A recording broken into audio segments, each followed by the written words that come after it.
Of all of Solomon's building projects, the most significant for us would have to be the temple. He does build a magnificent temple to the Lord in 7 years there in Jerusalem. It centralizes worship to Jerusalem. Now, I should point out it took 7 years to build the temple to the Lord. It did take 13 years to build a palace for Pharaoh's daughter, whom he had married.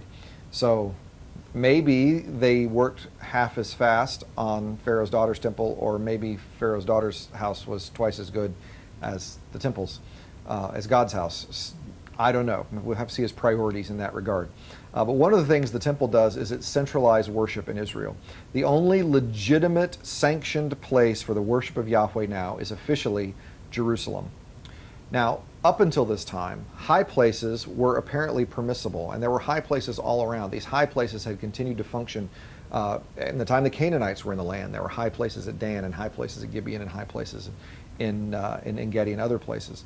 And these were places of Canaanite worship.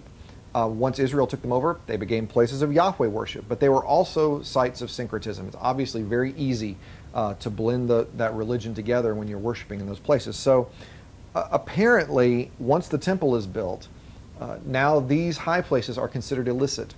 And one of the judgments on the kings is whether or not they allowed the high places to continue in the land, and most all of them do for the next 300 years. The high places are going to continue to be a problem. But the idea is that you locate worship in Jerusalem, and it provides a central place to worship. It provides some quality control, some oversight from the king. But we know religious folks, and change is difficult, and change is slow, and change is hard. And so those high places that had existed for hundreds of years before continue to exist for 100 years after. And people found it oppressive to travel 100 miles or so to Jerusalem to worship when there's a perfectly good high place sitting there right beside them.